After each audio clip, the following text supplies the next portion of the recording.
Muito bom dia a todos aqueles que me honram tanto com sua presença nessas nossas reuniões já habituais das quartas-feiras pela manhã, em que tratamos das matérias relativas ao direito registral imobiliário, na série Registros sobre Registros, que já se encontra na sua exposição número 201. Eu, de início, quero agradecer muitíssimo ao patrocínio que a Noreg do Paraná, por sua presidente, a doutora Mônica Dalla Vecchia, mas também por todas as entidades que integram e as correspondentes juntas diretivas, entidades paranaenses que integram a Noreg, o apoio que concedem a essa nossa sequência de exposições. Eu queria, antes de começar a exposição de hoje, fazer um agradecimento especial à Aripar, de modo muito pontual, à sua presidente, a doutora Mariana Martins, pela publicação, acho que anteontem, do vídeo da minha pequena palestra que eu proferi lá, aí na cidade de Curitiba, e um vídeo de uma elaboração técnica extraordinária. De certo modo, isso constrange um pouco e envergonha essas produções caseiras que nós fazemos aqui com nossos pobres modos. Realmente um trabalho magnífico. E eu particularmente agradeço a Noreg do Paraná, a Aripar do Paraná, não é? por essa iniciativa, por essa divulgação, porque ela apresenta uma característica, essa palestra, que normalmente os nossos cursos aqui, tão generosamente promovidos pela Noreg do Paraná e pelas entidades que integram essa grande organização paranaense, eu explico melhor isto. Há algumas aulas, por exemplo, como esta, que tem uma direção fundamental, fundamentalmente instrutiva. O que se visa é instruir o entendimento, nutrir o intelecto, por assim dizer. É verdade que ainda essa aula, como é uma sequência, não é?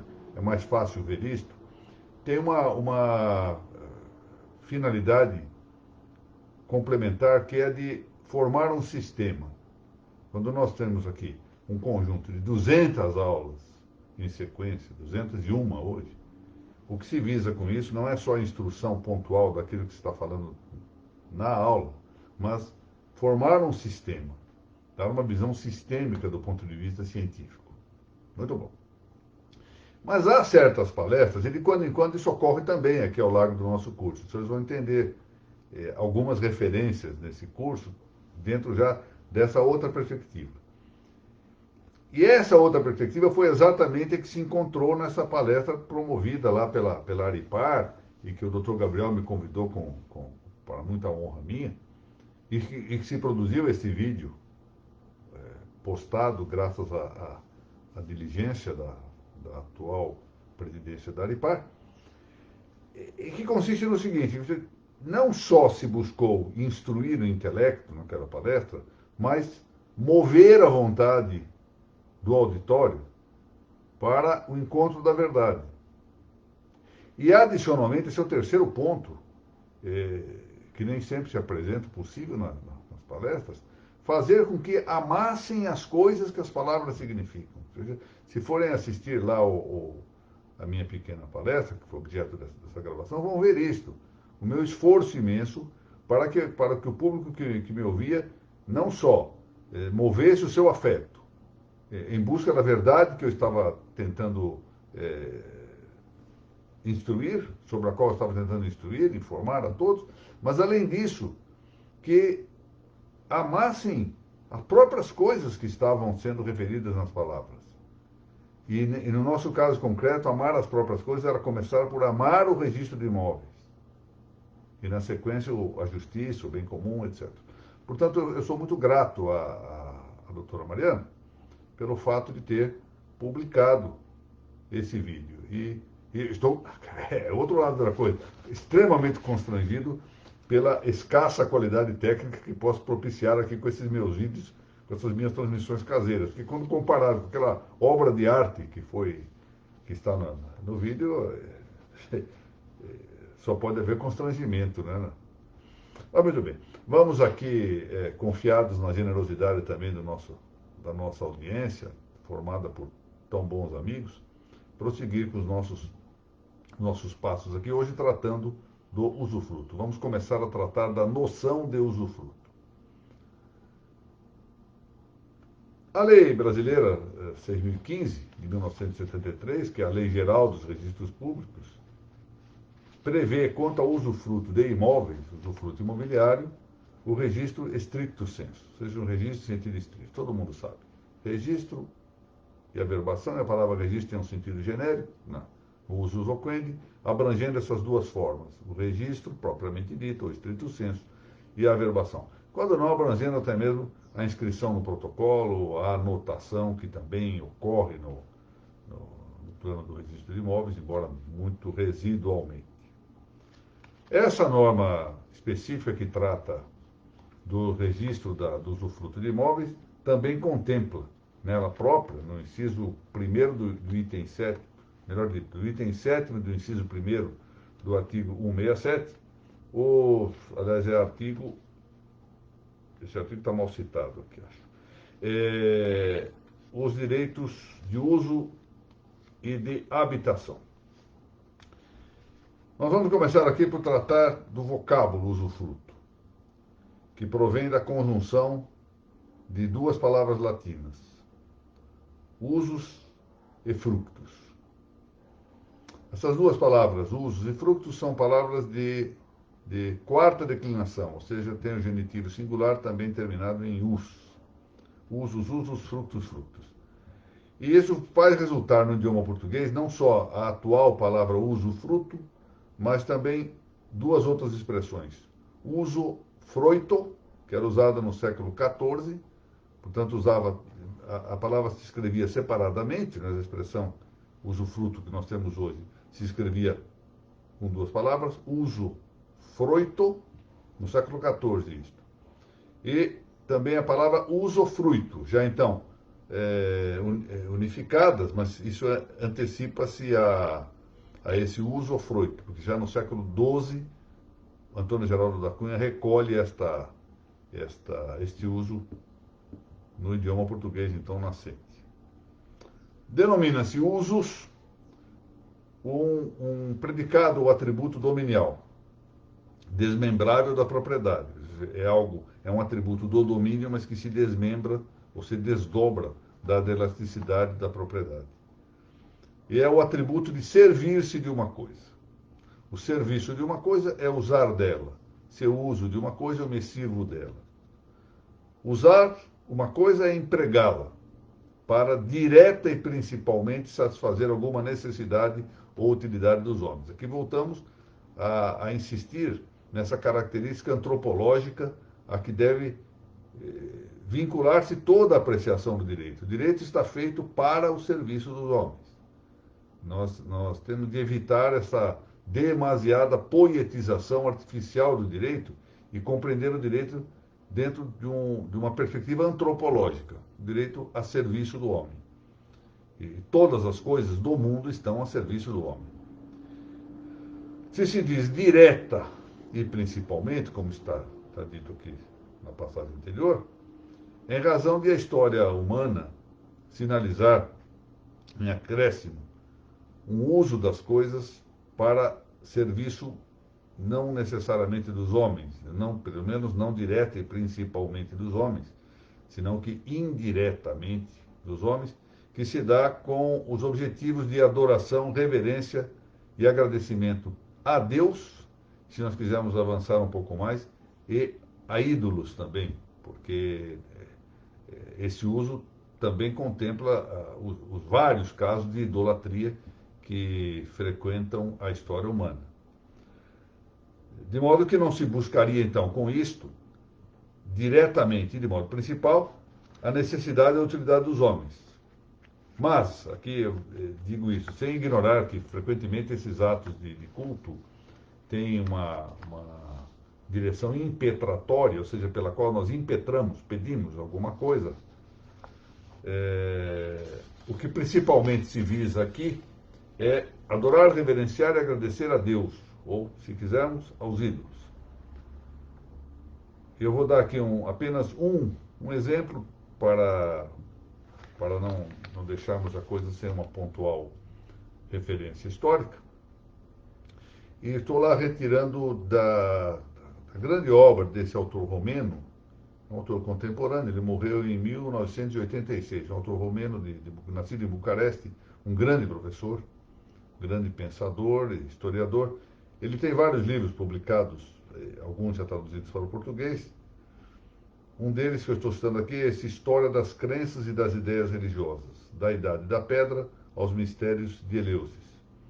E ele então refere que os caçadores primitivos da era paleolítica, a chamada Idade da Pedra Lascada, que segundo alguns, parece que há um certo consenso acadêmico a respeito disso, mas isso é extremamente controverso, teria uma época de existência humana de 2 milhões e meio ou mais de anos atrás. Não é?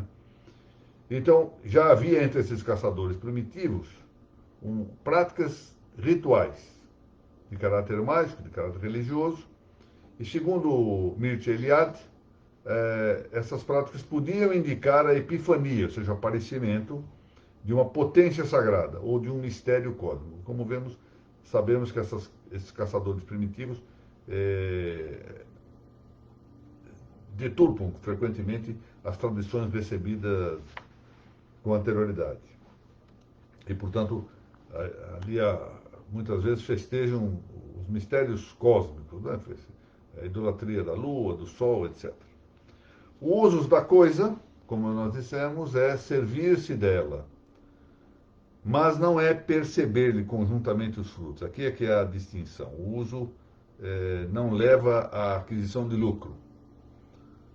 Isso corresponde, essa ideia de lucro, de ganhar alguma coisa, de ganância com o uso da coisa, a outro atributo do domínio, que é o fructus, o desfrute, a fruição, o gozo da coisa.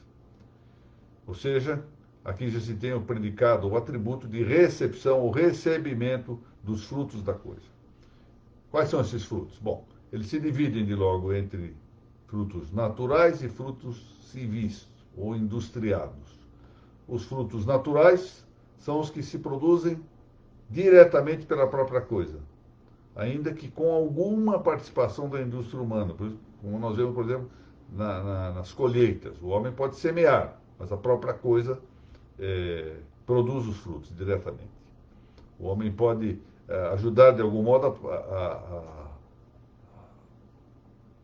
a captação do leite, mas o leite é produzido naturalmente pela própria coisa. Ou frutos civis, por exemplo, as rendas pecuniárias, aluguéis, etc. Eu aqui menciono esta obra de Álvaro Dors, uma obra valiosa, em que ele trata largamente disso, no seu direito romano privado, trata muito bem desta matéria. Daí que o usus fructus, ou seja, usus et fructus, ou seja, uso e fruto, ou usus frutusque, como refere entre nós Ernesto Faria, esse que está no final da palavra fructus, para quem tem o texto, acompanha o texto. Esses textos são publicados, como sabem, previamente no site da Noruega do Paraná. Esse que está no final da palavra fructus, substitui o et. Então, falar usus et fructus, ou falar usus frutusque, é a mesma coisa. Significa a mesma coisa. A única diferença é a expressão, a forma de expressar, e a modificação da tônica, que em vez de ficar em fructus, vai transferir-se para a sílaba antecedente e ficará como frutusque. Usus frutusque. Bom, o uso fructus corresponde, assim, num plano semântico, né, de significação, à agregação dos atributos dominiais de uso e de fruto ou fruição. São dois atributos, eles podem existir separadamente ou podem existir conjuntamente. Então, é essa junção que dá ensejo à ideia de usufruto. Isso já estava indicado em uma passagem célebre das Institutas, em que Paulo, como falamos em português, dizia: usus fructus, et ius alienes rebus utendi fruendi salva rerum substância. Ou seja, em vernáculo, usufruto é o direito de usar as coisas alheias e de delas desfrutar, sem que se lhes altere a substância. Atenção para essa cláusula, salva rerum substância, ou seja, salva a substância das coisas. Vamos deixar aqui indicado, num brevíssimo parágrafo, uma dificuldade prática, efetiva, para discriminar quando estamos diante do uso e quando estamos diante do usufruto. Na realidade, isso não é muito simples de distinguir, não. Porque já em dado tempo do direito romano, o usus romano compreendia, além do direito de utilizar as coisas alheias, o de perceber os seus frutos. O próprio uso dizia, olha, pode usar e também percepção de frutos. Desde que essa percepção se fizesse de acordo com as necessidades do usuário e, possivelmente, nós vamos ver que há uma controvérsia entre os humanistas, mas possivelmente isso se estendia às necessidades da própria família do usuário. Assim, desde que não houvesse intuito comercial, ou seja, se eu não tratasse esses frutos como objeto de mercancia, ou seja, de transmissão comercial, com intuito crematício, de lucro, etc., caberia incluir no próprio uso a colheita de frutos para atender às necessidades do usuário e para, igualmente, atender às necessidades, possivelmente, atender às necessidades de sua família. Assim, por exemplo, pensemos na colheita da lenha, de hortaliças, de legumes, de frutas e flores, de quem tinha o direito ao uso de um campo. Pode usar aqui, está ótimo, mas o usufruto não estava indicado contratualmente, mas se admitia que, desde que fosse para atender a necessidade pessoal de quem estava usando e de sua família, ele pudesse colher aquilo que eram os produtos naturais da coisa. Igualmente, a utilização de água para satisfazer as necessidades cotidianas. Quer as do titular do uso, volto a dizer, o usuário, quer as de sua família. E tudo isso, segundo alguns juristas romanos, eu menciono aqui Sabino, Prócolo e Labeone, era de ser entendido deste modo, mas não faltou controvérsia, como eu disse, porque essa amplificação da noção de usufruto pode ter sido obra de compiladores de textos jurídicos posteriores, né, aos fatos. E teria, segundo alguns, ocorrido interpolação de textos, ou seja, interpolavam alguns textos para justificar situações novas, como se estivessem já em doutrina anterior. Lembremos-nos que nesse período a divulgação de escrito é uma coisa cara, não é? Em virtude de que a base material sobre a qual deveriam produzir-se o escrito custava muitíssimo. E me refiro aí a pergaminhos, papiros, etc. Diante disso, a sobrevivência desses textos era demasiadamente dispendiosa, não era fácil. E por isso facilitava um pouco a interpolação dos autores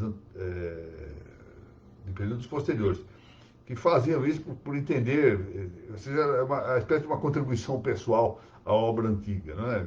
Nem sempre pensemos aqui que tenha havido má intenção com essas interpolações. Não. Eram interpretações que se indicavam junto ao texto. Eu aqui menciono alguns autores que valeria a pena, para quem queira aprofundar esse tema, consultar para início de estudos, né, de aprofundamento. Este autor italiano, Pietro Bonfante, Mário Brettoni, e entre nós aqui no Brasil, meu professor estimado Alexandre Correia, que tem uma obra conjunta com Gaetano Schacher, e ele, nesses dois desses dois autores é a afirmação de que a faculdade de usar a pouco e pouco se amplia, até abranger as famílias, as necessidades da família titular. Ou seja, Alexandre Corrêa e Gaetano Sciascia apoiam a tese da amplificação.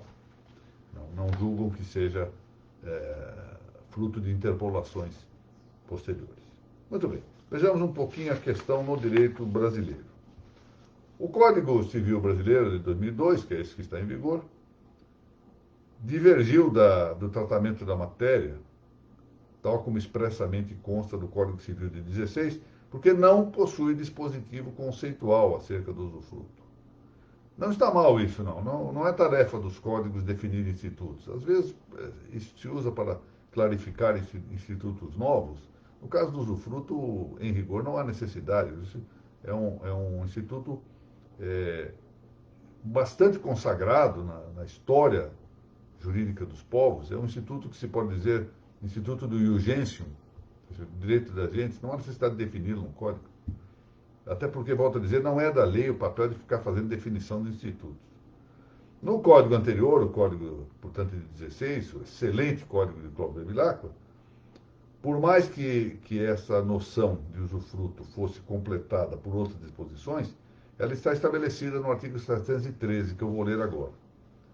Diz esse artigo: constitui usufruto o direito real de fruir as utilidades e frutos de uma coisa, enquanto temporariamente destacado da propriedade. Note bem que esse direito real se diz destacado do direito de domínio da propriedade, dado o caráter, repitamos muito isso, de elasticidade que possui o direito de propriedade. Em outros artigos do Código, nós vamos encontrar explicitações acerca do objeto material do usufruto, dizendo que ele pode consistir em um ou mais bens, móveis ou imóveis, portanto, tanto bens móveis quanto bens imóveis. Um patrimônio inteiro, é possível haver um usufruto de patrimônio, ou parte desse patrimônio, abrangendo-lhe no todo ou em parte os frutos e utilidades. Artigo 714. E que, salvo disposição em contrária, diz o 716, o usufruto pode estender-se aos acessórios da coisa e seus acrescidos. Muito bem. Essa norma do artigo, portanto, nós temos três normas aí, 713, 714 e 716. E ainda vamos ver que o 729 também vai fazer uma referência importante acerca do conceito de usufruto. Geralmente, o problema de conceituar-se um instituto na lei é que, se nós nos amarramos muito à conceituação normativa, perdemos a grande conveniência que é de recolher diretamente da realidade os predicados, as notas compreensivas do Instituto. Eu me lembro aqui, e como esta aula está sob o patrocínio da Noreg do Paraná, que possui notas e registros em seu ambiente de consideração, de trabalho institucional, que as normas, por exemplo, do direito brasileiro referíveis ao direito notarial, são muito poucas. São muito poucas. E provavelmente porque não há grande necessidade de uma normativa, embora talvez já fosse hora de fazer um código notarial, em atenção à circunstância de que o Brasil é muito grande. E talvez seja necessário uniformizar algumas práticas. Mas, em rigor, as normas do notariado latino são retiradas da história. Quando não se esteja propositadamente ou culposamente a subvertê-las, basta retirar da história. As normas já estão na história, a realidade histórica da natureza das notas. Então, fazer um código muitas vezes é útil. Acho que para o caso brasileiro eu próprio tenho insistido na conveniência de um código notarial, como também tenho insistido em um código de registro de imóveis, um código de registro civil das pessoas naturais, mas esse código deve ser o produto da história, o produto da tradição desses institutos, apenas para evitar, exatamente para evitar a deturpação das suas notas, ou dos seus predicados, e não para criar novidades. De maneira que às vezes é um tanto inconveniente conceituar na lei, exatamente como neste caso aqui do Código Civil de 16, que apesar da genialidade de Cláudio Bevilacqua, foi necessário espalhar por 4 artigos elementos conceituais, ou elementos da compreensão do conceito de usufruto. Bom, a norma do artigo 713 do Código Bevilacqua calçou-se de um modo remoto no conceito de usufruto que já estava nas institutas romanas. Mas, de maneira próxima, tinha já os exemplos de vários códigos, que também, de algum modo, se apoiavam na definição romana. Eram códigos instituídos na Europa, o próprio Código Bevilacqua menciona isso, né? Por exemplo, na França, na Itália, na Espanha, em Portugal, Áustria, Suíça e Alemanha. E outros na América Hispânica. Argentina, Uruguai, Chile, Peru, Bolívia, Venezuela e México. Aqui fala-se América Hispânica porque tanto a América Lusitana quanto a América Espanhola, estricto sensu, fazem parte da ideia de hispanidade. Não é? A Espanha abrangia Portugal. A Espanha propriamente dita, o que hoje nós chamamos de Espanha, e Portugal. Então, portanto, pode falar comodamente em América Hispânica, expressão que é muito superior à referência à América Latina, como se os países de formação britânica não tivessem também uma forte influência latina. A expressão América Latina é realmente incorreta, imprópria. Dois aspectos, porém, parecem reclamar atenção nesse mencionado artigo 713 do Código Civil Brasileiro. Primeiro, nele se emprega o verbo fruir, que engloba, porém, tanto o conceito de usar quanto de desfrutar. Gozar, fruir, põe de sentido estrito. O segundo aspecto a considerar é o de que o mesmo artigo 713 não adotou a cláusula final, esse é o ponto importante, da definição romana do usufruto. Lembra-se que eu mencionei aquele salva rerum substância da definição de Paulus nas institutas? Não está mencionado no 713, é que nós vamos ter que encontrar no 729, completar a definição ali. Porque ali no 719 do Código de 16 se cuidava da salvaguarda substancial da coisa usufruída. Eu leio: o usufrutuário, antes de assumir o usufruto, inventariará a sua custa os bens que receber, determinando o estado em que esses bens se acham, e dará então caução, fidejussória ou real, se lhe há exigir o dono, linguagem elegante, mas se lhe há exigir o dono, se lhe é mais há, dará caução, se exigir o dono, de velar-lhe para a conservação e entregá-los fim do usufruto. Então, toda essa construção imensa que aqui está é uma particularização ou regulamentação da ideia salva rerum substância, ou seja, tem que salvar ou resguardar a substância da coisa objeto do usufruto. Nesse mesmo sentido, Carvalho Santos veio a dizer que a lei impôs nesse dispositivo do 729, eu abro aspas, a obrigação de conservar a substância da coisa. Salva rerum substância. Aqui no Cristo salva rei substância. Tanto na matéria quanto na forma. Ou seja, conservando a matéria, conservando a forma da coisa. Muito bem. Direito real de uso e gozo ou fruição de coisas alheias, assim é o usufruto, parece ter surgido historicamente em Roma no século III a.C. Lembremos-nos, tem um certo relevo para entender sociologicamente o surgimento do usufruto, que o século III é o século em que se dão algumas coisas importantes em Roma. Em primeiro lugar, já ali se inauguram as guerras púnicas.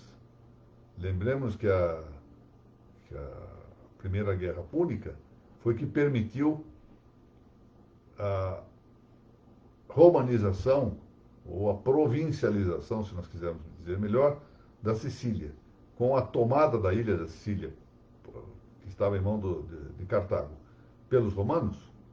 Não só se cria a ideia de província, mas se constitui, enfim, o Império Romano. O Império Romano está constituído nesse momento, segundo autores celebrados nessa matéria da historiografia romana. E é, portanto, nesse momento que se sente a necessidade do usufruto. O Instituto surge, ele brota, emerge espontaneamente da necessidade, em virtude da expansão do Império Romano. e a expansão de Roma, melhor dizendo, e a instituição do Império Romano. Seu objetivo inicial, portanto, foi o de proporcionar assistência a alguns integrantes da família do instituidor. E isso tinha sua importância, porque com isso se permitia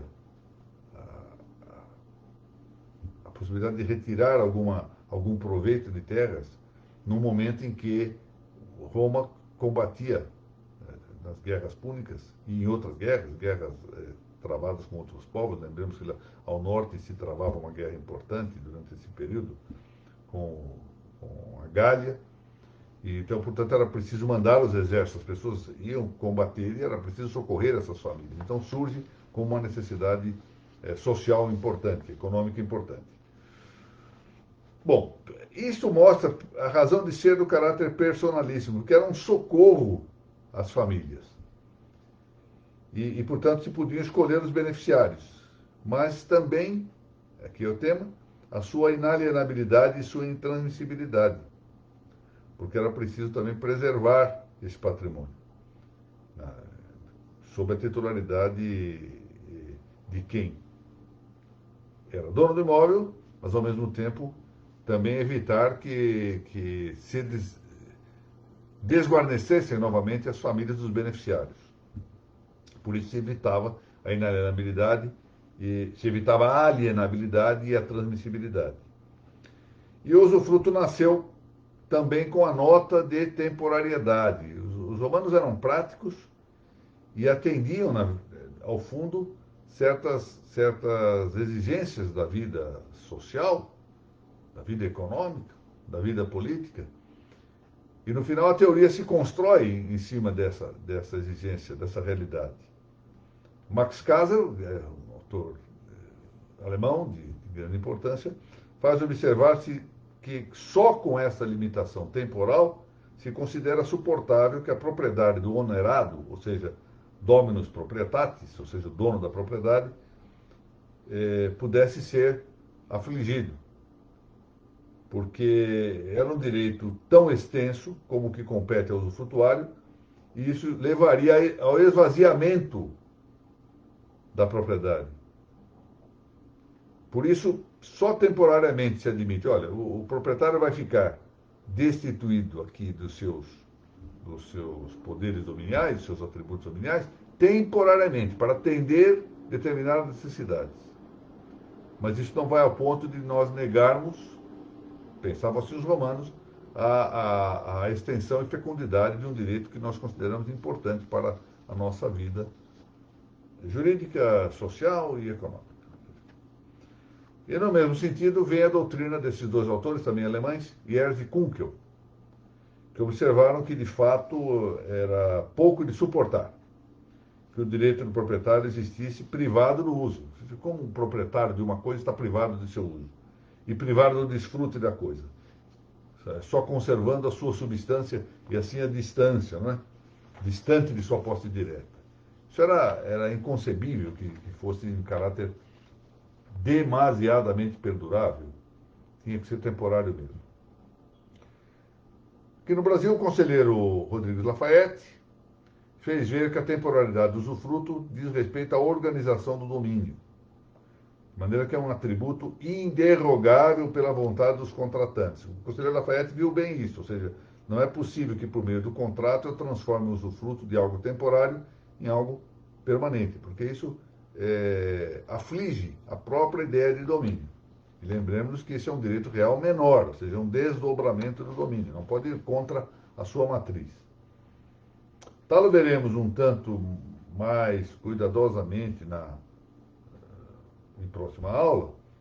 O direito brasileiro, já com o Código Civil de 16, incisos 1º e 3º do artigo 739 desse Código de Bevilacqua, adotar a temporária duração do usufruto. O usufruto tinha que ser duração temporária. E isso veio a reafirmar-se com o nosso Código Civil de 2002, nos incisos 1º e 3º do artigo 1410. E eu aqui saliento, para terminar a exposição nesta parte, que não fosse essa temporariedade do usufruto, nós estaríamos pondo em xeque a tendência centrípeta da propriedade. Porque, notem algo que é importante, a propriedade é efetivamente tem uma parte da propriedade que é de direito natural, ou seja, a possibilidade de as pessoas se apropriarem de coisas para a sua subsistência, para atender às suas necessidades. Agora, uma outra parte é a disciplina com que nós vamos regular essa propriedade para evitar conflitos em torno, para saber o que a natureza não diz o que é de um do que é de outro, não separa isso, não discrimina. Então, essa parte de disciplina faz parte das leis convencionadas, das leis humanas, mas é uma parte de direito natural, ou seja, possibilidade de apropriação.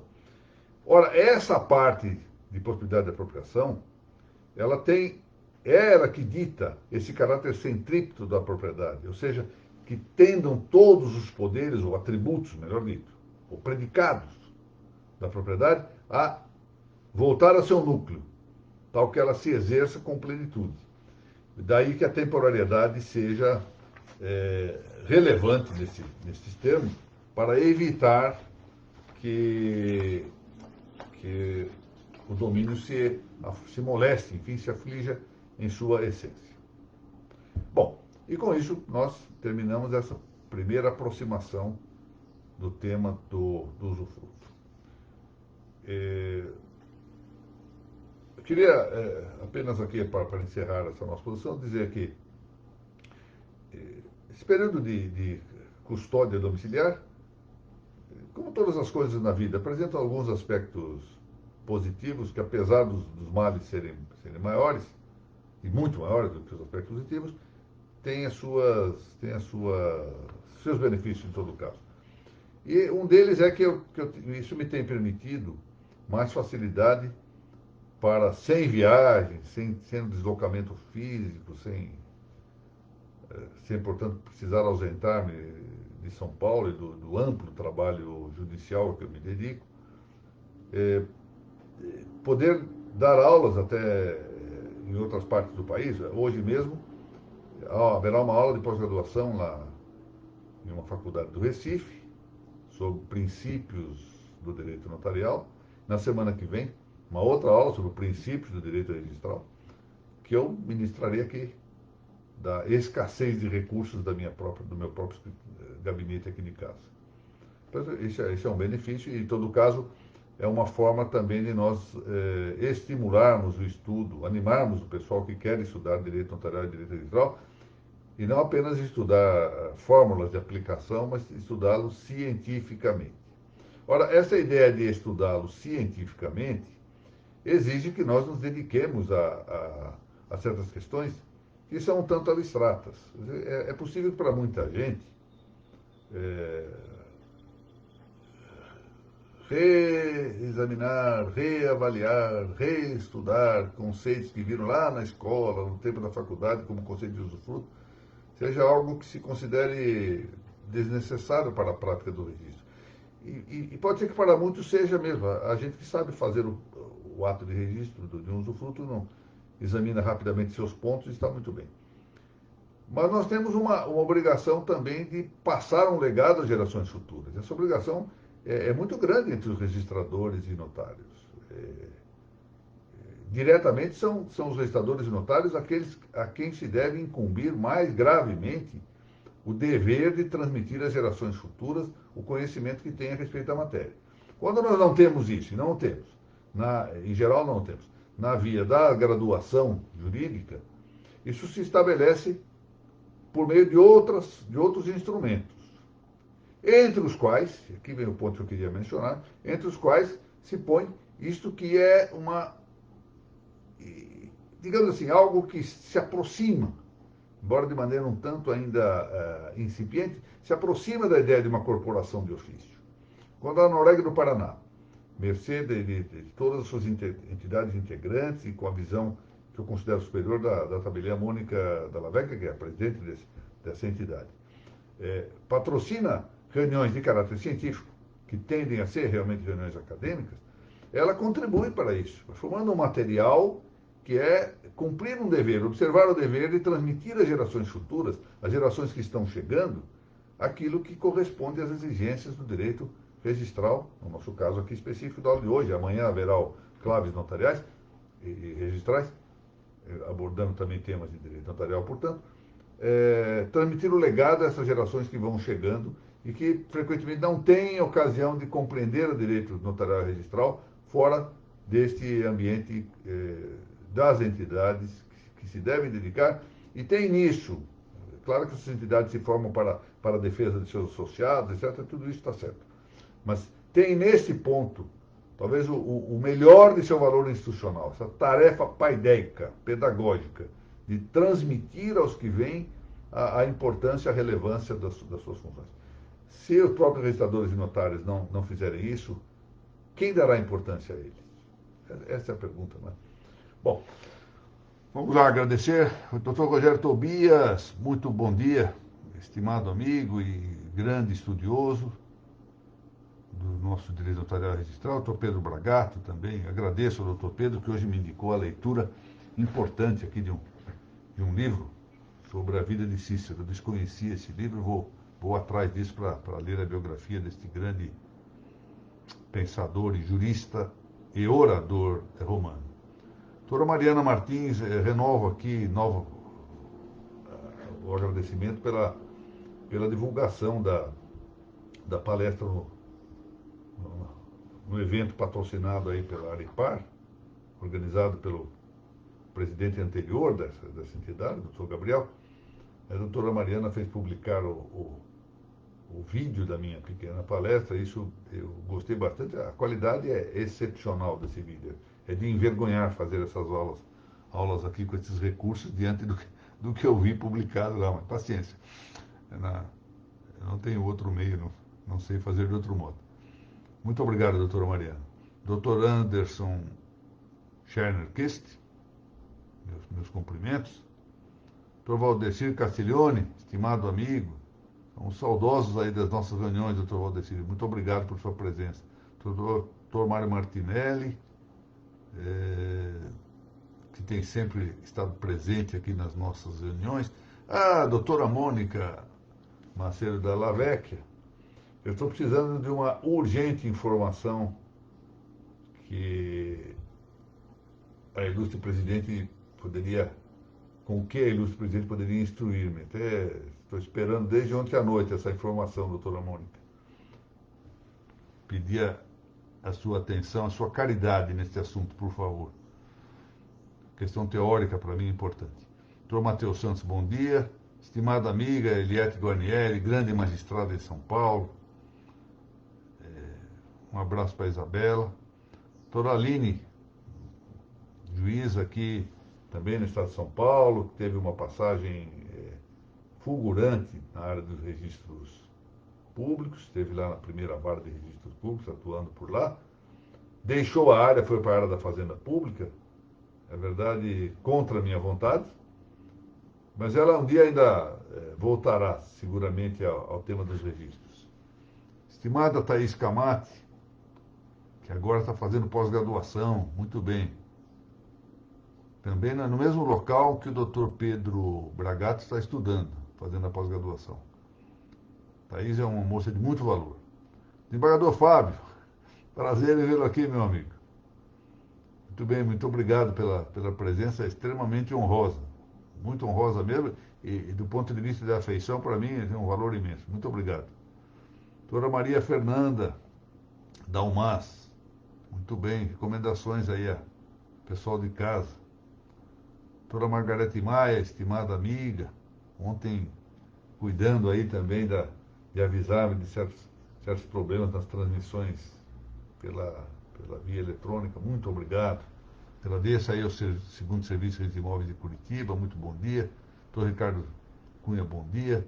Doutor Eduardo Amadei, sempre presente, bom dia. Estimada Cátia Jonas Dias, eu estou preocupado, professora Cátia, porque eu não sei elaborar um projeto, a não ser com as minhas próprias indicações das aulas para o nosso curso de pós-graduação lá em Guarulhos. Eu vou ver se consigo aí contar com o apoio da editorial Lepanto. A doutora Amanda sabe fazer melhor do que eu essas coisas, e sobretudo do doutor Ricardo Scaff, confesso a minha limitação, mas vamos ver se resolvemos isso para começar as aulas lá, se não ainda neste segundo semestre, no início do semestre que vem. Muito obrigado, doutora Mônica. Na verdade, eu acho, apenas esclarecendo isso, eu acho que seria necessário, para o meu gosto, né, um código notarial separado de um código de registros, primeira coisa. E ainda no campo do código de registro, eu tenho dúvidas se é conveniente manter, ou fazer um código de registros públicos em geral. Porque, então, a lei geral dos registros públicos já cumpriria esse papel. A minha proposta é um código de direito notarial, ou código notarial, a sua expressão é melhor do que a minha, falando código notarial, um código de registro predial, um de pessoas jurídicas, registro civil de pessoas naturais, e aí eu tenho que pensar se vale a pena fazer um código para as pessoas, registro de pessoas jurídicas, de outro para títulos e documentos, ou se podemos fazer um para os dois. Na verdade, seriam 4 códigos, pelo menos, quando não 5. E alguma coisa, talvez no código notarial, poderíamos ter um capítulo para o tema do protesto de títulos. Aí eu não vejo inconveniente, mas não penso que seja um código notarial e registral. Pelo menos, visto assim, se houver melhores argumentos, eu vou rever isso. Obrigado, doutor Pedro. Muito bem, doutor Fábio. Agradeço. Agradeço. Eu vou esclarecer aqui para que todos saibam. Tive uma dúvida de como o direito brasileiro, na prática notarial, se comporta a respeito de um determinado assunto. E como eu vou ter que falar desse assunto na aula de hoje, lá na pós-graduação, eu precisava de uma informação concreta acerca do tema. E achei por bem consultar quem está na trincheira, né, com a doutora Mônica. Mas então já veio o esclarecimento. Muito obrigado. Meus caros, espero poder vê-los na aula de amanhã, da Claves Notariais. Vamos tratar do tema da accessão imobiliária. E às 10h30, também aqui na página da Noreg do Paraná. E torno a dizer que, embora não seja um tema diretamente voltado à questão dos registros públicos, dos registros de imóveis, que já está na gráfica o trabalho que consegui elaborar aqui durante a pandemia sobre o direito natural.